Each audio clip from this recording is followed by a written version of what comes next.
Hi,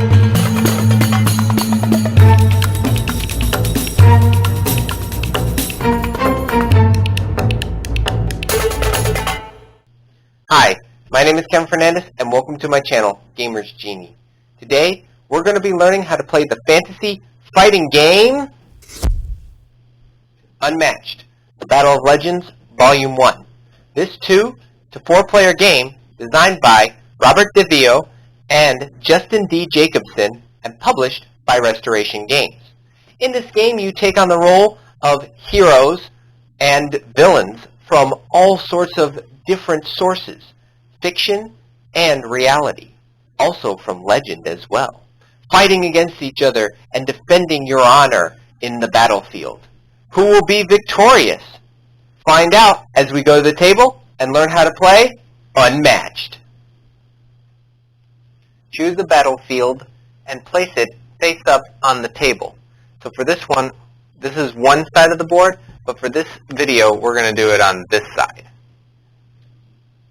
Each player chooses one hero and takes the corresponding 30 action cards, character card, hero miniature, sidekick token, and health dials, and other components for their hero. Each player sets their hero's starting health and their sidekick starting health on the matching health dials. Sidekicks without health dials, like the Harpies, have only 1 health each. For King Arthur, it is 18, and for Merlin, it is 7. And for this demo, we're going to be using King Arthur and Alice. Each player shuffles their deck and then draws 5 cards to form their starting hand. The youngest player places their hero in the 1 space, so right here on this blue space. Then places their sidekicks in a separate space within the same zone. So we'll place the Jabberwock right there. If their hero is in a space that is part of multiple zones, their sidekicks may be in any of those zones. If you have to make a decision about your fighter at the beginning of the game, such as Alice's size, make it now. So we're going to keep her on the big side instead of the small side. But we'll keep this on this side for now.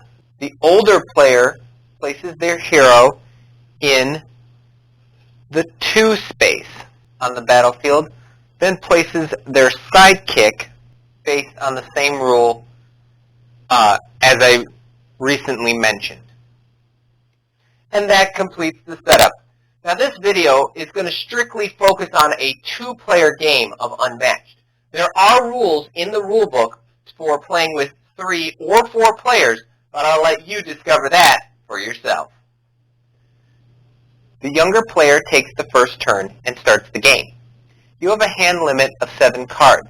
At the end of your turn, if you have more than 7 cards in your hand, you must discard down to 7 cards, placing any discarded cards in your discard pile.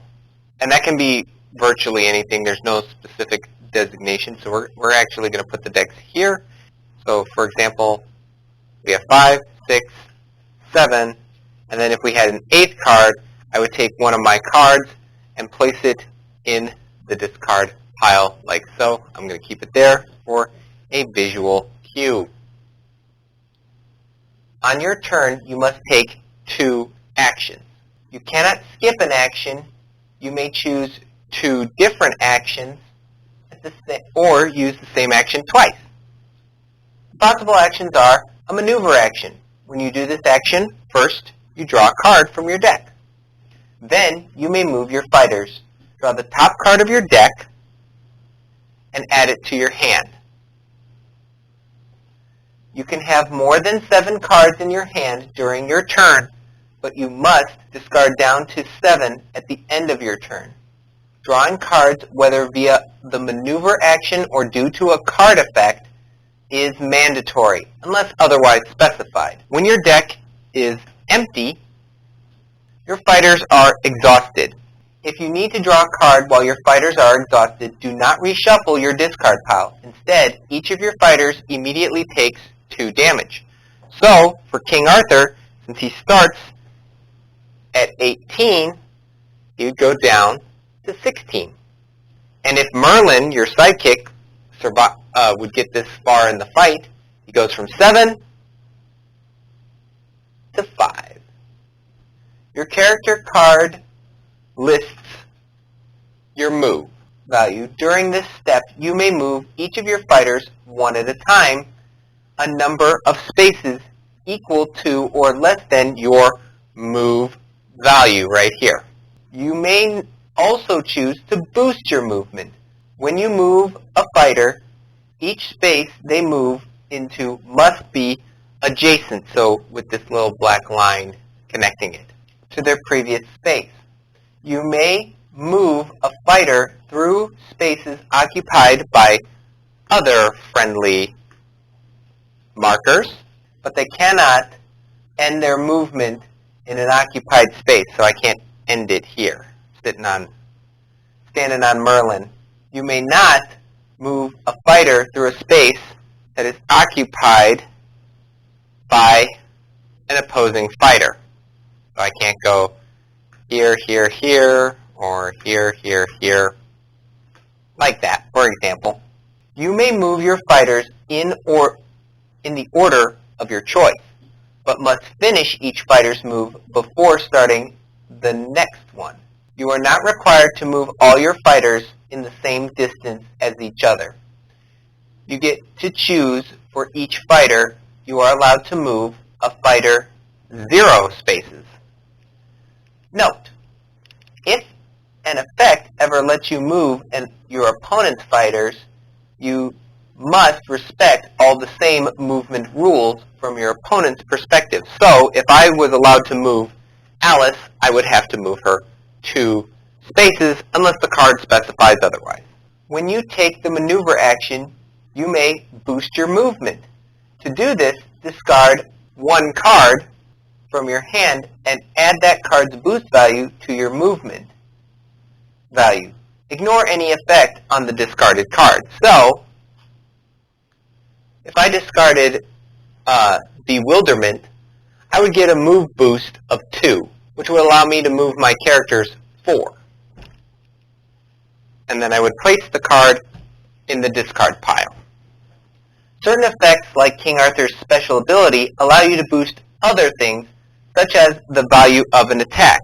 And you can all read that right here on his card. Cards that can no longer legally be played because of corresponding fighter or fighters have been defeated may still be discarded from your hand to boost. So if Merlin went away, I could still use this card. When you take a scheme action, and that's a card with this lightning bolt symbol on it, you choose a scheme card indicated by, like I said, the lightning bolt icon from your hand and play it onto the table face up, like so. You must declare which of your fighters is playing this scheme. King Arthur. They are the active fighter. Each card in your deck indicates which fighters are allowed to play it. So this card says King Arthur, this card says Merlin can play it, and this card says anybody can play it, either Merlin or King Arthur. Resolve the card's effect, so I get to search my deck or discard pile for the card Excalibur, place it into my hand, and then discard the card once the effect is done. Maintain your own discard pile. All cards once played and resolved should be placed in the discard pile.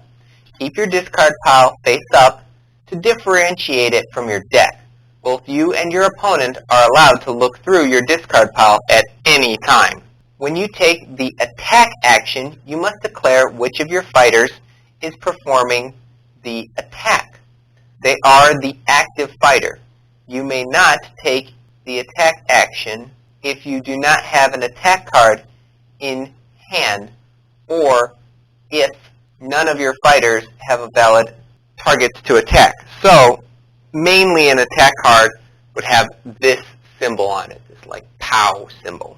Any fighter may target a fighter in an adjacent space, regardless of what zone they are in. Fighters with melee attacks indicated by this sword icon right here can only target a fighter in an adjacent space. Fighters with ranged, so down here with this little arrow and target icon, may target an adjacent fighter, or they may target a fighter anywhere in the same zone. So, Merlin is right here. He can target Alice or the Jabberwock because he's in the same zone. And you just ignore adjacency or ranged. As the attacker, you must choose an attack card from your hand. And I previously showed what that looks like. And place it face down, like so, in front of you.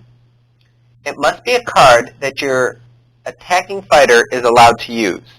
So this says any, I'm allowed to use it. Then the defender may, but is not required to choose a defense card from their hand and place it face down in front of them.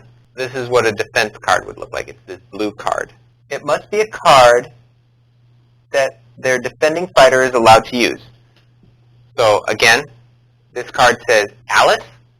Alice is the defender. She is allowed to use it. Once both players have chosen their cards, you reveal them at the same time.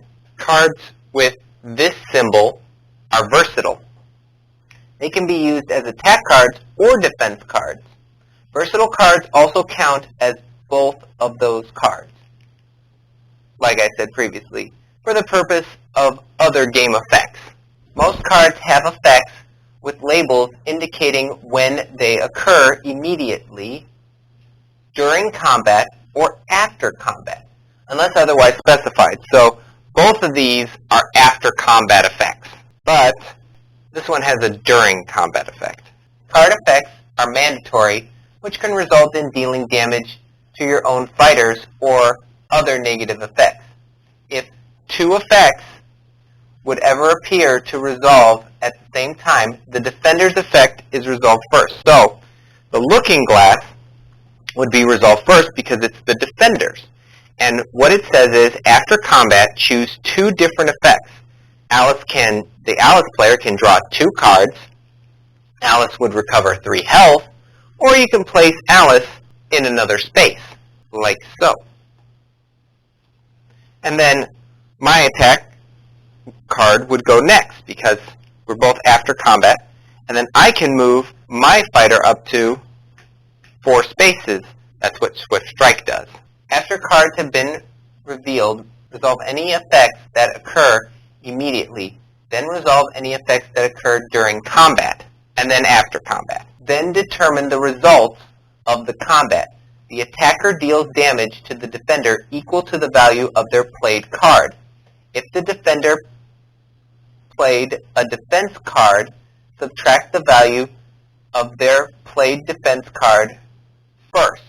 For each damage that defender takes, reduce that fighter's health by 1, adjusting their health dial accordingly. So, I played a card with an attack value of 3, and Jordan played one with a defense value of 2. So Jordan would take 1 damage because that's the difference, and then both cards would be discarded. After the results of the combat has been determined, resolve any card effects that occur after combat, which we did previously. Like I said, Alice's would be draw 2 cards, recover 3 health, or place Alice in another space, like so. And then my Swift Strike, I get to move my fighter up to 4 spaces. Even if a player's fighter is defeated during combat, as long as that does not trigger the end of the game, any after combat effects of their played cards still resolve. After card effects are resolved, resolve any other game effects that occur after combat, such as a hero's special ability. Finally, all played cards are placed in their respective discard piles. Some after combat effects check to see who won the combat. The attacker won the combat if they dealt at least 1 damage to the defender from the attack itself, i.e. not from any effects.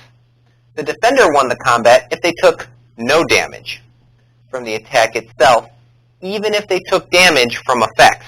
So if I played a card that damaged somebody in combat, or Jordan played a card that damaged somebody in combat, like the Jaws that bite, if the Jabberwocky was attacking someone in battle, they get to deal 2 damage to any one fighter.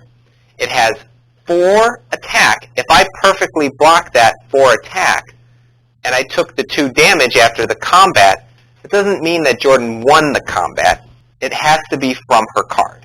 When one of your fighters is reduced to 0 health, for any reason, they are defeated.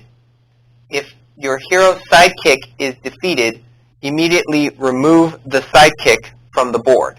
A sidekick without a health dial only has 1 health and is defeated if they take any damage. If your hero is defeated, you immediately lose the game.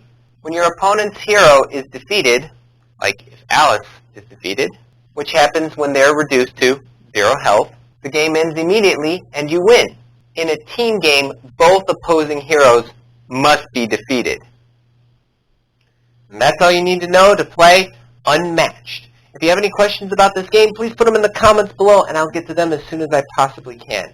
If you enjoyed this video, please give it a like, hit that subscribe button and ring the notification bell to be notified for videos just like this. If you're a fan of the channel as a whole, consider becoming a Patreon supporter on our Patreon page. I'll leave a link to that in the description below. Be on the lookout for our upcoming gameplay video on Unmatched. But until then, thanks for the views.